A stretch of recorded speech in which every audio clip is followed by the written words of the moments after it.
So, Brian, how long did you wait yesterday until you realized we weren't coming on? Oh, that's I do the college 5 minute rule.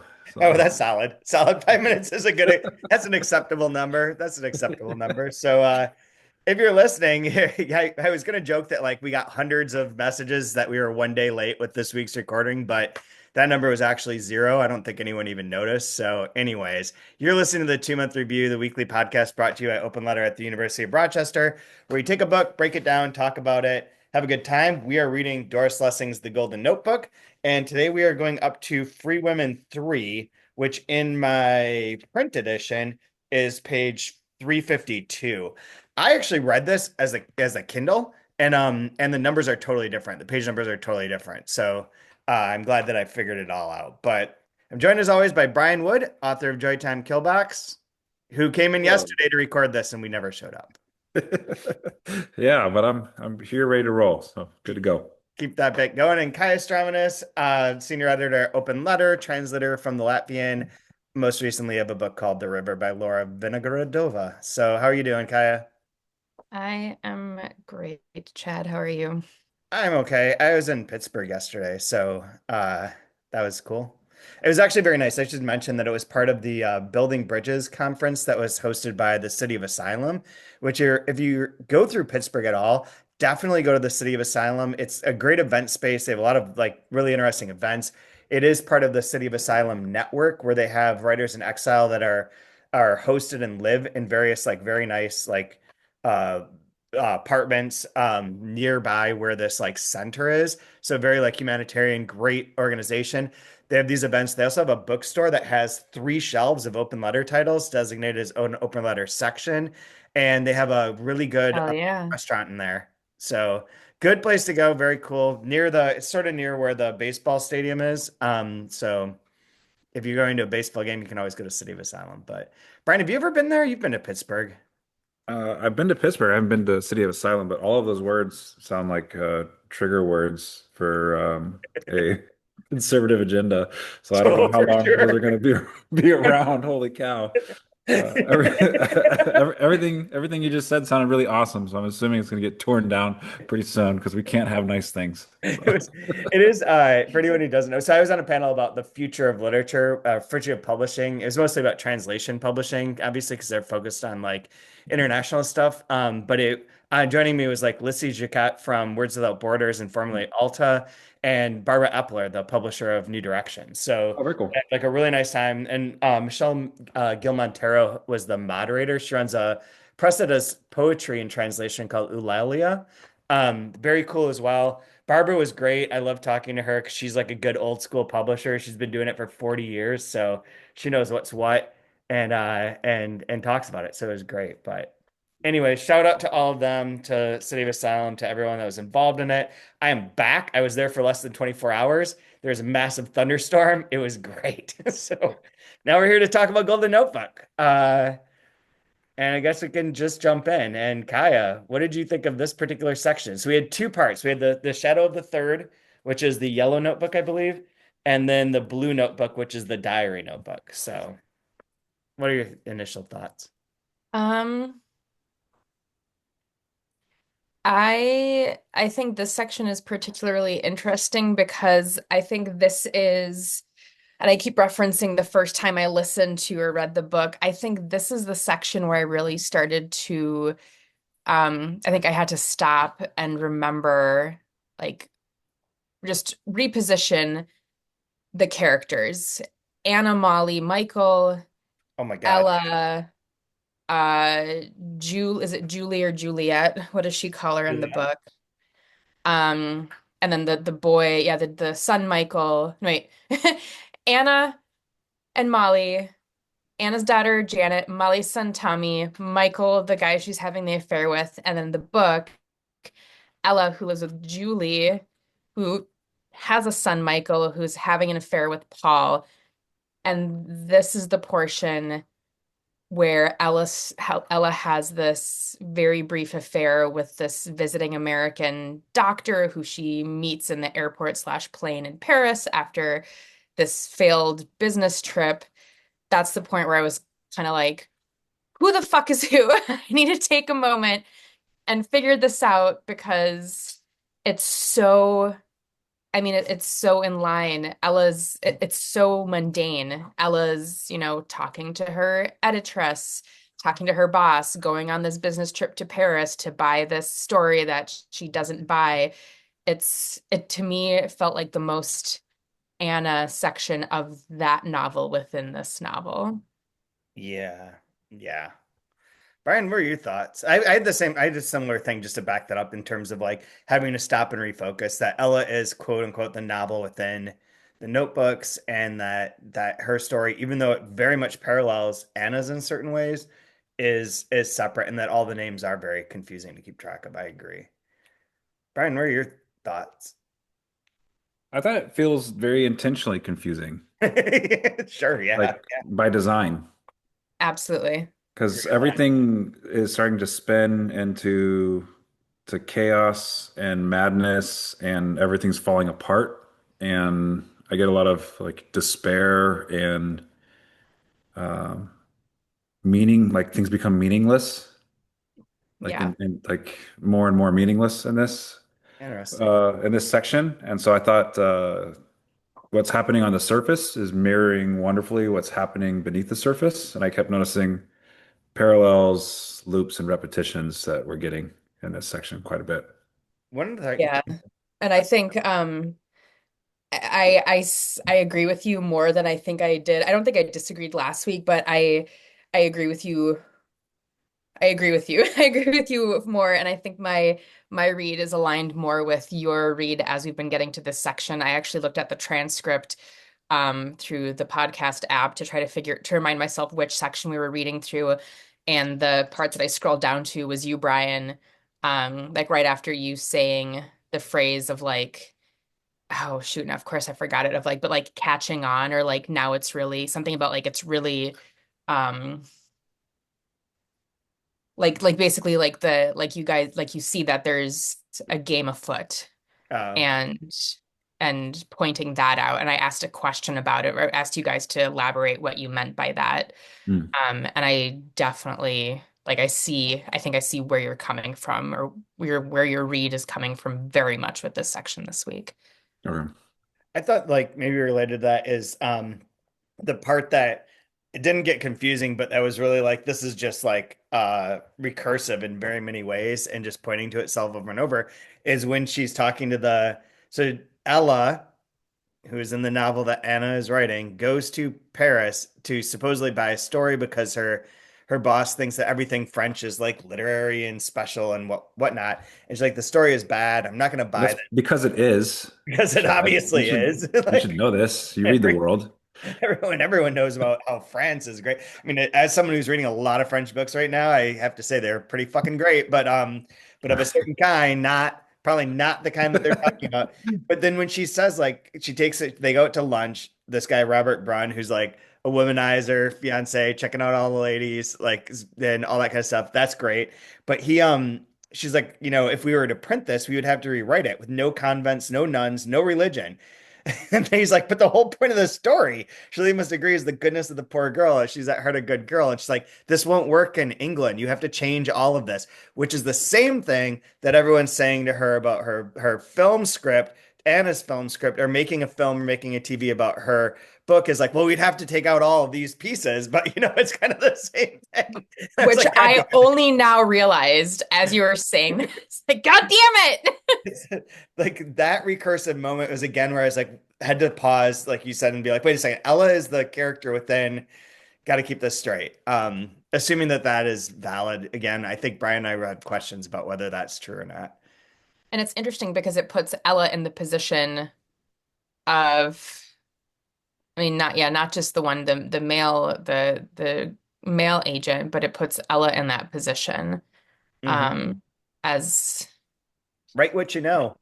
right, what yeah. But you're right, Brian. It twists it, turns it, and um, I think this is the reason I wanted to talk about it with you guys because I was reading it and enjoying it, and you guys are pulling out all these little threads that I've subconsciously, I think I've recognized, but you guys are bringing it to the front, and this is a highly enjoyable it's highly enjoyable to discuss this book. Yeah. Yeah, yeah. Sticking with let's stick with their novel for a little Yeah. bit longer. You had mentioned, Kai, in your summary, basically that she then has she's flying back from France. She decides to just leave. She goes back, gets on like a late plane. The plane has some mechanical issues, but because the people are French, they seem to, probably botch this. And one guy is just left being like, I don't know, let's give it a go. And so they're all gonna die on the plane, obviously, or think they're going to. There's like some rehearsal flashbacks to all of that. Yeah, And then Christ. she on the plane and while waiting, while they're deboarded and waiting to like get back on, meets this American doctor who's like kind of insane. He sleeps 3 or 4 hours a night. He's constantly reading medical magazines. He's like, I don't really understand what he's doing in England to begin with, but is he at a conference? I forget. But he's like, he's also talking about his kid and his wife and his 5 daughters and how they go dancing 4 times a week. Then it's like three, then it's like two. He's just like seems like also like someone just trying to bed Ella, and she's like, well, he's an idiot, but I kind of want to fuck him, so I'll fuck him. Do you think it's because she's basically fucking the poster? She's fucking the idea of the American dream. Interesting, interesting. As in Brian, with your insight into to doctors, you would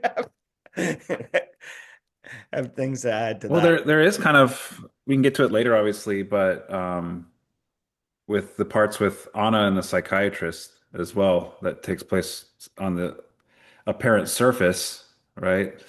Yeah, Is I don't know, like reductive, like terrible patriarchal reductive psychology, yeah. which is on the surface. And then you're looking at this, if you look at the way that this interaction goes with this American doctor after this tragedy, or, barely averted tragedy takes place, there's again, like more like loops and circles that keep coming back with the notebooks, book, what is the book? They all seem to be talking to each other, and they're all on like the same frequency. Yeah, yeah, yeah. Um, And what you're saying, Kai, so Ella's having an affair with a guy named Paul, but that's ended. Yes, that She has she in the ended. And novel is basically so, like, I'm longing for him, but I'm gonna like yeah. bang And this so, doctor. yeah, so part of the reason that her editor, her boss encourages her to go on this unnecessary, like truly, this trip to Paris could have been an email. I don't think Um, they have it back then. no, of course they don't, but you know what I mean. Like, it could have been a phone call. Could have been a telegram, Telegram. an telegram. Ella, to in part to just like get out, have fun. Like you're young, forget this guy, go to Paris, it's sexy. Like get a croissant and an Get a espresso and flirt a little bit. Um, and she she doesn't. She well, I mean, really she kind ends of up kind of okay. I mean, yeah, but on the way back, which is interesting. That's one of the other interesting things is that it's a failed trip for the business reasons because she's like, this book, this story is not great. We're gonna have to rewrite it. I know I don't want to buy it, even though it would make my editor happy. And then she sees the interaction between that magazine editor and his fiance, where it's like, one or both of them is marrying like, above their pay grade, so to speak, for different reasons. And it's a lot of this like I think it brings into question a lot of what makes happiness, but also it's kind of a study of emotional masochism, and kind of existential masochism. So like this couple in France, I mean, they're not like going to be super happy, but like they'll be happy enough. Like he's still going to go have affairs. She'll have her husband and the household and be able Are you to talking? provide. You're talking about the editor? The in France, yeah. And then she meets this American who has like this idyllic American life. You know, He doesn't have a boy. He doesn't have a boy. doesn't have a boy, but no, doesn't Eric. have a girl. Doesn't have a girl, right? No, doesn't he have 5 girls? And he's like, well, maybe. Oh no, you're right. He has 5 boys, Five and boys and he's wants a waiting for him. girl. So like, Yeah. this truly like American dream, like it's just boys all the way down. It'd be great to have a little princess. We go dancing. My wife's beautiful, all this stuff, Everyone, but like he's not everyone can't believe how happy. beautiful she is. Yeah, but he's not happy, and Ella's not happy. And then there's the masochism of her being like, we're clearly all terrified to be in this plane, and yet we just like cattle boarded the plane 2 times. Although her statement about that does tie in the next section where her Yeah, line is as the airplane began to vibrate, she thought, I'm going to die very likely, and I'm pleased. And then you yeah, get like in the next section that's Anna's like psychological section is her writing about quitting the party and being and him being like, why do you brood all the time? All you do is brood. And she's like, that's what my therapist says too, but I think you're all wrong. Like yeah. that's it's okay to brood. Like that, so she's like the like sort of like not suicidal, but like that despair, that sort of like what you said, Brian, like existential, sort of like whatever existential ennui or like fear or Like a anxiety melancholy. Yeah. starts popping up here a little bit. And that's the section too, isn't it? Like the thing I was started to say, and I didn't finish my thought on this, and I got sidetracked by Pittsburgh, is that I read this on the Kindle. So my notes are like kind of way more chaotic than usual. But isn't there a part where when they're talking about like the gloom and stuff where she says something about like you're always pushing everyone to be like fragmented and disparate, and there's something she does have something about that related to being fragmented, no? When she's talking to the communist guy. Okay, maybe not. Maybe I'm inventing that. I was Not focused on impossible. I was focused on all the like um on the emotional aspect of her like the constant internal peanut gallery of like, oh, like this has shifted the conversation, this has shifted the mood, it's changed everything forever and ever. They're also just Yeah, FYI. it's at the end of our section, but she says, quote, I'm breaking into pieces, I can feel it. Yeah, yeah, yeah. And I thought there was like a I mean, reference to that too, but that's later, but I mean that's another, another kind of echo of what you're saying. and and maybe someone else knows this better than I do because I was on the plane when I was reading this. I forgot to look it up, but I believe the surgery that this doctor that she sleeps with is a specialist in is a lobotomy. Which can tie in with Tommy as well. Tying with Tommy. It can be like also like yeah, like the despair and like this is not unusual in the Mhm. 1950s. Obviously, that if you're like Yep. super depressed, you're gonna get like electroshocked and lobotomized. It's called like a loose something, and the way that they talk about it, I'm pretty sure it's a lobotomy where it's like you shut off these people's Which is brains. really weird when you think about the 17th of September entry. I could not write last night because I was too unhappy. And it goes on about it more, but the idea of the artist that can no longer perform their art. And we're seeing that like within the novel, like the novel and the stories. We're seeing it with the film they're going to make that's not going to work. And now Anna saying that I'm so unhappy I can't write. Um, with the themes of suicide that are in this section, it makes you think of Hemingway, despair, him having treatments, not being able to write, taking his life. I don't know if she's referencing that at all.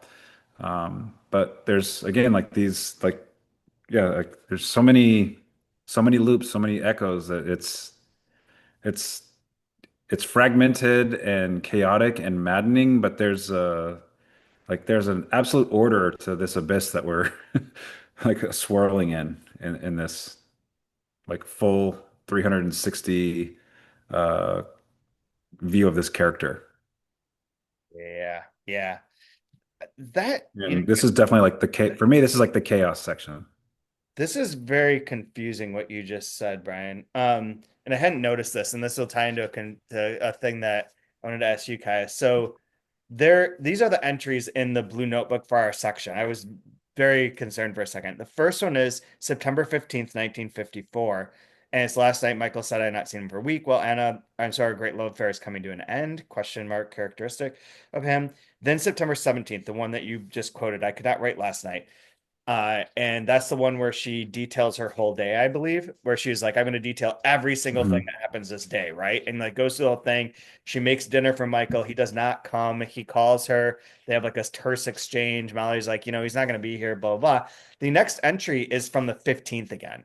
September 15th, 1954. So it's 15th, 17th, 15th, which is why when you said that, I was like, oh crap, did I read the wrong section of this? But the dates are out of order. And then that also the section where she's writing that diary, the 17th, is the one where it sounds like her and Molly live together. Um, and there's times in this where it feels like Molly and her live in the same house, and then other times where they definitely do not. And so I'm a little confused as if that's two different parts of time, or if that's like something else. Like I don't understand the time of that, of when they live together and when they do not. Yes. And that's something that I like. The one thing I can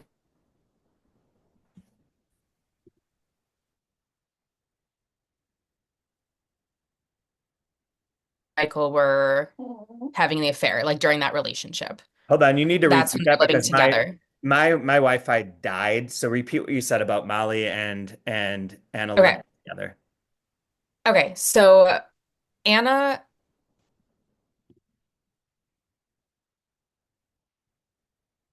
Got nothing.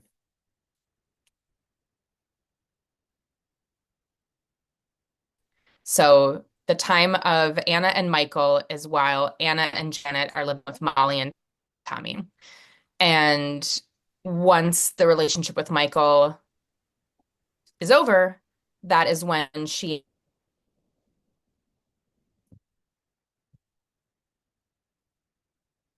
male student. The Wi-Fi again. I haven't had Wi-Fi for like 3 minutes now. So God damn it. nothing that you said will be recorded. Okay, I'll try to do it fast. So, Anna and Janet living with Molly and Tommy at the same time that Anna is having an affair with Michael. Once the relationship with Michael ends, is when Anna decides to move out of that apartment because it's too painful. So she and Janet move to their own place, and then they have the extra bedroom that Anna then lets out to that male student. Okay. And so then Anna but when does that take place? So in the free women section, they're not living together. It is after that where she's in there. That time has to be after 1954 because 1954 they seem to be living together within the diary parts of this. Yeah, so it must be just a look back at that time.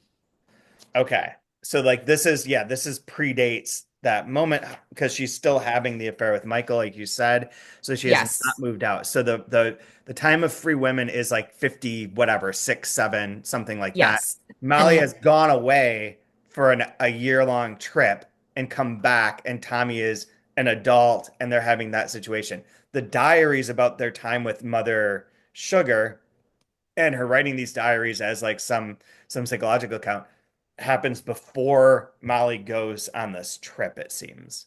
yes, and another timestamp is that in 1954, Janet is 8. And then at the beginning of the book, Janet is 11, I believe. So there's a Okay, three-year so like difference. 57-ish. Yeah, so Yeah. that makes more sense then because that was getting very confusing to me as like which one happened first. The Michael affair thing makes sense to sort of frame that too.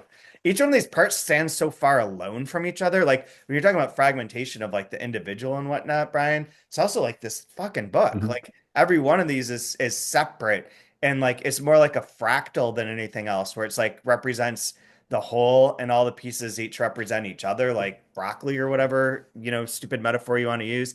But it does feel like that, where everything's got the same shape, got the same sort of contour to it, but they're each not touching each other necessarily, but they're all very much the same as you like look at them from above. My guess is that it's speaking to like the opposite end of it, like fragmentation. Like the opposite of it could also be kind of like this like erosion and the dissolving of cohesiveness. Yeah. Whether it's like new ideas, new way to live, let's fracture the foundation, build something new. And we're seeing like the fallout of when you do that, Right. Right. the Right. difficulty of when you do that. Um, and in particular with Anna, I think we're seeing like this. We've been saying existential dread. Like there's this horror that, like if you like the floor falls out, and you're Or like looking around at everything that's around you, and you're just like, that's bullshit. That's bullshit. That's bullshit. What day is it? I don't know if it matters. That's bullshit. And like yeah. I think Lessing is like very intentionally saying like just hold on a second, hold on. You're not going to know where you are, what's going on, but don't just hold on. And we're free falling with her. So Um, yeah, related to that too, like with this date thing, I'm just gonna stick with this for 1 second. So the 17th of September is the one where she has, you're talking about the publishing parts of this, where she goes in to her job, which initially is like, she has a job? Like, I don't remember this, but this also predates the section where she's just living off of her royalties and she's not part of the party. So she has a job. The job is working for the Communist Party and helping with their publishing sector by reading manuscripts and then also writing these letters to poor people who write in being like, my life is bullshit, like help me basically. And she tries to help them, but she really can't, which is Ella's job. No, yes, is Ella's job in the novel, isn't it? Where she's writing these letters for, or who's writing the letters that where they have like the doctor? Um, and isn't that Ella writes these like responses to like the magazine? Yeah, because she works at the magazine and they get all these letters asking the doctor for advice, and she's like, you can't really give any advice. That's Ella. However, Anna is doing something similar in this section of the diaries where she's writing back to these people writing the Communist Party. But she has this meeting with the two guys, and she's like, "Well, what's the point? You're going to publish the book. The book sucks. We all know that, but there's no reason to have this conversation. This is just a waste of time. This too could have been an email."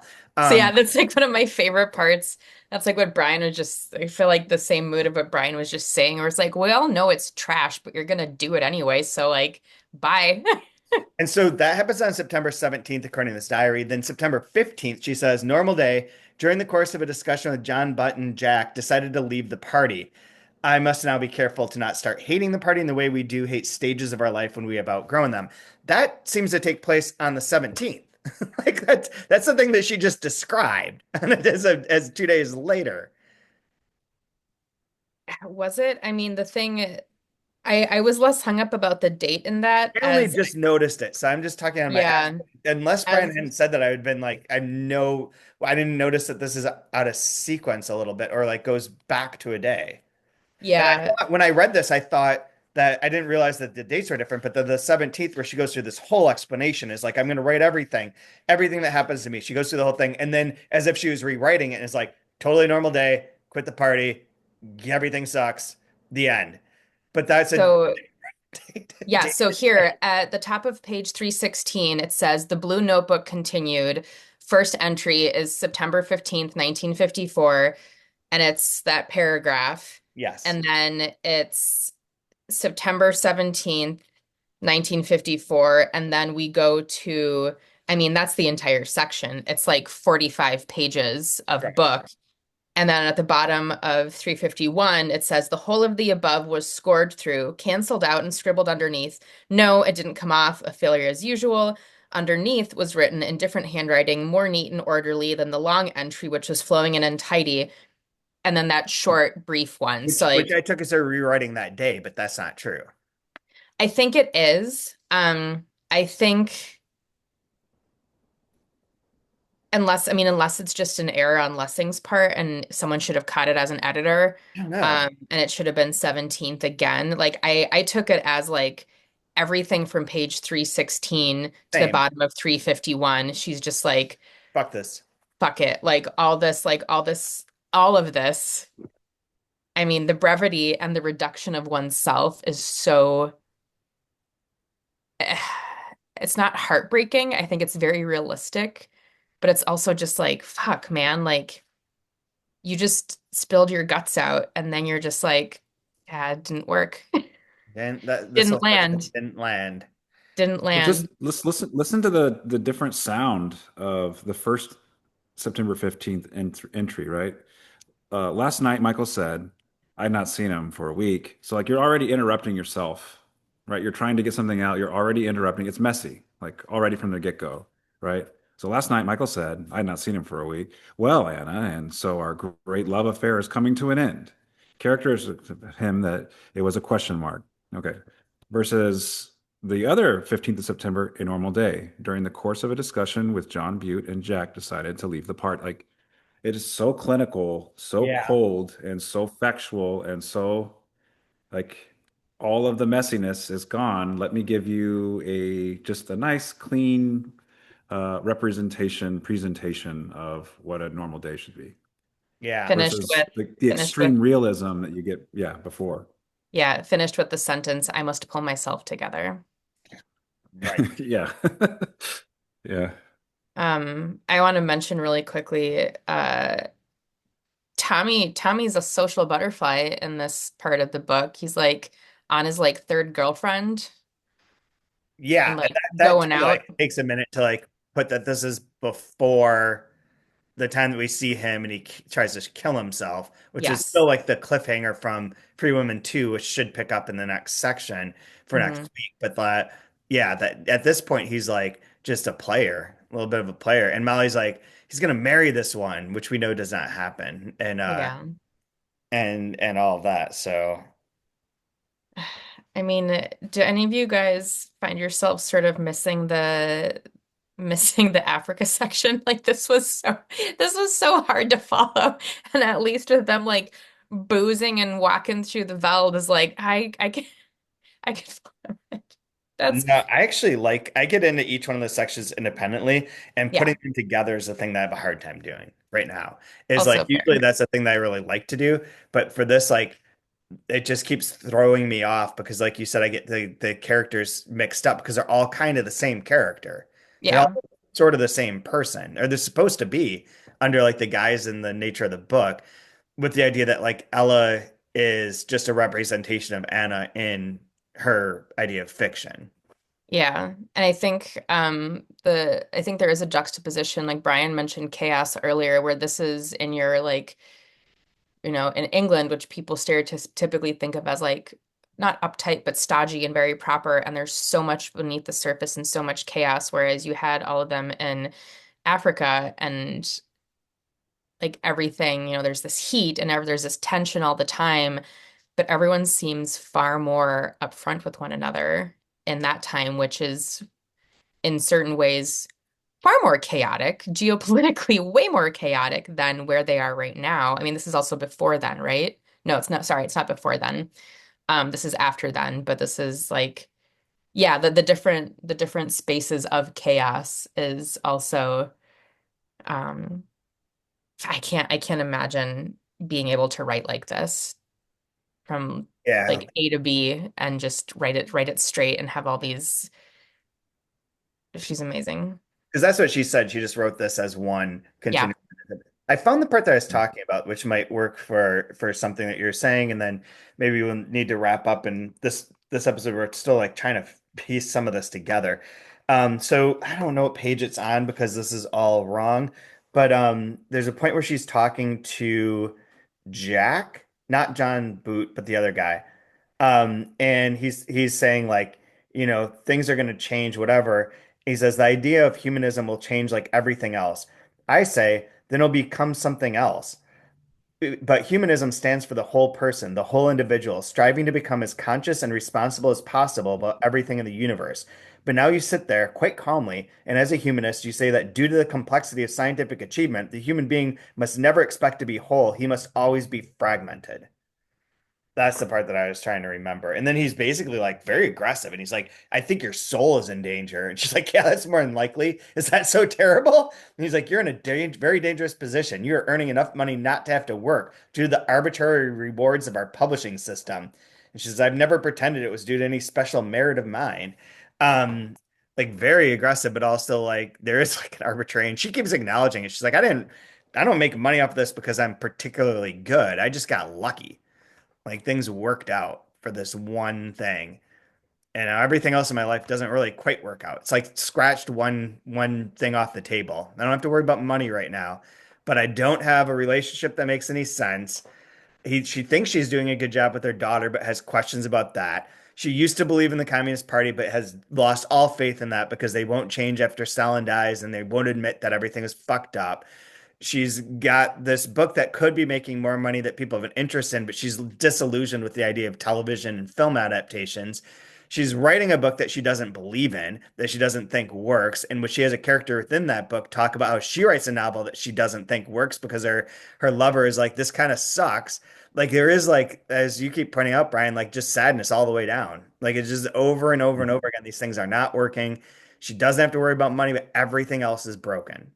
There's no point to life. If your point of life in some way is like your career and keeping yourself afloat, doesn't have that, and then all the other frills, all the other parts to it, they're not working for her. So she is becoming more fragmented or more like whatever. There's one other thing I was going to say. Sorry to talk a lot, but I did think of this when you were talking, Kai, about some of the stuff. Is that like I would think books from this period or like a simplistic version of this book is basically like a woman rebels on some level and is punished for doing so. So like she doesn't want to get married or she is not married and is having like sexual like dalliances and that is somehow bad. The system rejects her. And in this book, that's not exactly what's happening. The system isn't totally rejecting her. She's also rejecting all the system. So like even with like the parts where it is very like feminist, where like the guy's like kind of a lech checking out all the women till his fiance comes up, the way that the medical doctor talks about his wife, Jack's like responses to her because she's a woman. They're all very like clearly like a feminist, anti-male gaze sort of thing. And at the same time, like that is she's right from her intro. That's not the main point of this. That's there because that's there. That's not like I'm going to explain how this works to you. It's Yeah. it's much more complicated than that. And the fact that her back and forthness, the way that Lessing has constructed this of back and forth and the time frames and the different jumps of things forces us to like really look into those fragments and try and piece them together or try to make sense of who Anna is by being a combination of all these various like elements. Her quote unquote real lives of like the Free Women and the Blue Notebook, her artistic side, her like both like in terms of what happened in the past and what's there, and like the communist stuff, which is like a whole belief system. Yeah. So I mean, if that's what readers were, I guess, wanting, if that's what, let's say that's what readers were wanting to find at that time when the book came out, and that's why they were picking those things apart. What would what would you guys say is the predominant theme that you are as a reader picking up on?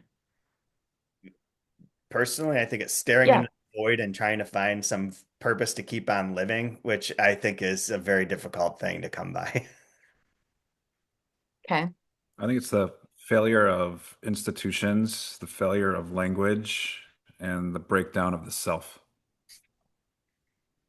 Yay! These are adjacent. Yay. These are totally, this is an uplifting book. That's And very, I was Yeah. gonna say, I was gonna And then say uh and comedy. then and then be a woman within a failing patriarchy on top of that. Like Yeah. as if it's not like, oh, it's so tough on you guys, huh? Like try being a woman in all this.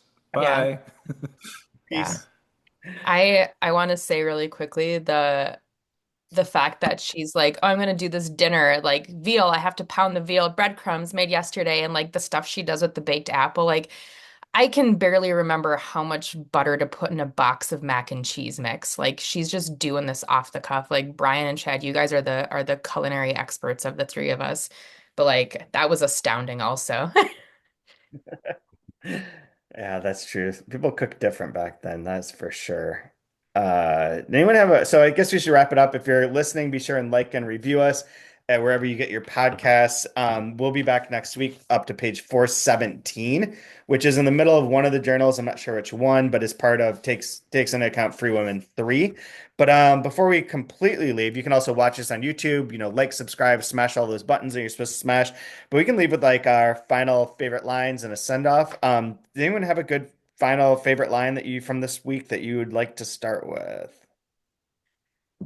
Well, I have to sign off immediately to pick up my daughter. But I have this one. I don't know what's real and what isn't. I don't know what I feel. I don't even know what I want to feel. Solid, Very solid. nice. I'll see Mine you is guys next week. see you next week. Mine is the book will be published. People in the party with any discrimination will be even more ashamed because of the steadily debasing values of the party. The Daily Worker will praise it. In spite of its faults, an honest novel of party life. The bourgeois critics who notice it will be contemptuous. Everything will be as usual. Fact. Full effect. All In right. fact, everything will be as usual. In fact. Um, I forgot to point out, but real quick before I read my line, at on page 328, there's a typo. Oh, really? Yeah, it says the essence of a successful battle with Comrade Butte is that one has to remain clam. I am not calm. It should be calm instead of Oh clam. shit! I wonder if that's the same in this in the odd The air. Kindle, I thought about that. Yeah. Okay. Um, so on 341, my line, was Anna talking. She's saying, I realize what a relief it will be to be rid, excuse me, of the company of Rose.